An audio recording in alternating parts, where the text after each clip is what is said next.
दिनै गबर्धना दख'रा एबसुनि गोलोम बोथोरनि बेसेन नाङै फोरोंथाय मावबादाखौ बाक्सा जिल्ला एबसुनि फोरोंथाय नेहाथारि नन्देस्वर बर'आ नायगिदिंदों। बिथाङा नायगिदिंनाय समाव फरायसाफोरखौ थांखिनानै बुङोदि गुन गोनां सोलोंथाय आरो सासे फरायसानि मावनांगौ बिबाननि सायाव गुवारै बेखेवना होयो। बाथ्राया जाहैबाय दिनै बिबुंसार बसुमतारिया बेवहाय फरायनो होनबाय थांबाय आरो मोनसे बाथ्राया जाहैबायबा बेनो रुम मोनथाम होनानै दोनदों। पाठशाला बायदियाव रुम मोनथामनि दामा बेसेबां मिथिबाय? 25,000निफ्राय 30,000। गरसेबो फैसा लायाखै। जों मालाबा जिल्ला एबसुनिफ्राय माइरं फाल्लानै लानानै फैयो, थाङोमोन बेयाव फैसा 2,000 लानानै फैयो। ओजोंहाय जोंहा कार्बि आंलं जिल्ला दङ, धेमाजि जिल्ला दङ। बड'फा हाउसआव क'क्राझाराव फैयोबा पाठशालायाव हाबलाङो, फैसा 2,000 होलाङो, माइरं फाल्लानै होलाङो। बेबायदि फरायदों बिबुंसार बसुमतारिया। नों माबोरै फरायनाय? सारमोन, आङो सानसेयाव खमबाबो 10 घन्टानिफ्राय 12 घन्टा फरायो। इन्टारेस्टिं बाथ्रा मोनसे, बिराद गोजोनथाव बाथ्रा मोनसे, जाय बाथ्राखौ मनज स्वरगियारिनिफ्रायसो जों खोनादोंमोन। सारमोन, नोंसोर फोथायगोन ना? आं मालाबा फुंनि 8 बाजियाव जुदि बहि दिस्तासो बायोबा बेलासिनि 4:30 फोजोबो। ओरैबायदि प्रेक्टिस खालामो, फुंनि 8टायाव बहि दिस्तासो बायोबा बेलासिनि 4:30 फोजोबो।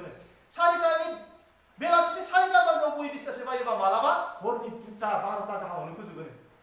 खिन्थु जोंनि फरायसाफोरा मास मोनसेबाबो बहि दिस्तासायानो जोबा। जोंनि रिजाल्टआ बोरै जानो? ओंखायनो खस्थ' खालामनांगोन। खस्थ' खालामाबा जेबो जानाय नङा। ओंखायनो आं बुङो रिस्कनि बाथ्रा। जोङो रिस्क लानो हानांगोन। रिस्क लानो हागोन ना हाया? जेरैखि जाया आं फार्स्ट डिभिजन पास खालामगोन। आंनि आइया माइ खामला गायहैथों, थेवबाबो आं रिजाल्टखौ मोजां खालामगोन। आंनि आफाया खामला मावग्रायानो जाथों, जोंहानि न'आ प्लास्टिकनि न'आनो जाथों। आरे नोंसोरनि आइ आफाया अबो रोङा आबो रोङा। स्कुलखौनो नुवाखै सोरबा सोरबा, खारन नोंसोर फैबाय स्कुलाव दिनै। रिस्क लानो हानांगोन जोङो।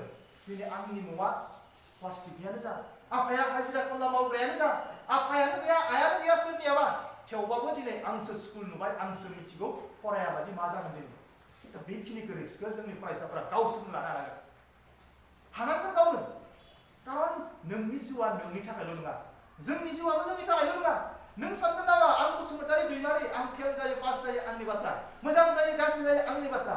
आरे नोंनि टाइटेला बसुमतारि, नों सासे बर', नों सोरानि उमुक दैमारि उमुक बसुमतारिनि फिसाला फिसाजो। होमबा नों मानो साननो नोङो आंल', आंनि जिबना आंनिल'? जोंखौ माबायदि जन्म होदों साननाय खनसे। दा नोंसोर स्कुलाव दोनगासिनो दङ, जों बेवहाय मिटिं खालामगासिनो दं। खनसे सानहरनाय जोंनि आइ आफाया दा मा खालामगासिनो दं? बिसोरदि दा दै बानायाव अखायाव खेथि फोथाराव दंगासिनो दं। बेसे खस्थ' खालामनानै जोंखौ फरायहोदों, मानसि बानायनो नागिरदों। बैखौ खनसे नायहर, होमबानो नोंसोरनि गोसोआ गाबखांगोन जों मा जामारनांगौ आसलथे। दा ओंखायनो बै रिस्कखौ लानो हानांगोन। आरो जाय रिस्कखौ दिनै बिबुंसार बसुमतारिया लादों, मिथिखागौ बिनि बिफाया खैलाखुनियावसो थायो, खैला जावाबाबानो फैसा मोना। माबोरै आनन्दराम बर'आव एडमिसन लानो? 40,000 हागोन बियो? हाया। ओंखायनो बिबुंसार बसुमतारिया रिस्क लादों। खमबाबो 12 घन्टा फरायदों। फुंनि 8टानि बहि बायनायखौ बेलासिनि 4:30 फोजोबदो। मानो? आंखौ आनन्दराम बर'आ नङा, एबसुआव 50,000 फैसा आंनो होनांगोन। बेखिनि रिस्कखौ बिबुंसारा लादों। आनन्दराम बर'आ आंखौ फ्रि एडमिसन होनांगोन। बेखिनि रिस्कखौ बिबुंसारा लादों थारमाने। आरो बे रिस्कखौ जों लानो हानांगोन। नों 80%नि सायाव लानो हानांगोन, 90%नि सायाव लानो हानांगोन। नोंनि न'खरा एडमिसन होनो हाया, गबर्धना दख'रा एबसुआ जहा थानो हागोन ना? हानाय नङा। फोरोंगिरि सारमोना हागोन ना? हानाय नङा। जों हानाय नङा। गामिनि सोरबा हानाय नङा। गाबोन नोंनि एडमिसनखौ बैसोरनो लानानै होगोन। कलेजफोरा गावसोर लिंफैगोन, आंनि कलेजाव फै, आंनि कलेजाव फै। एबसु अफिसाव दिनै जुनियर कलेजफोरा जोंनियाव पाठ्यफोरखौ लाना थांजोबो।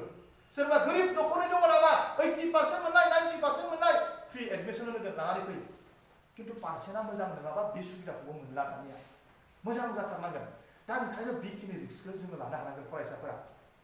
ओंखायसो जोङो खुथार खुथार जों फरायसाफोरखौ खावलायो। हागोन ना हाया जों दा?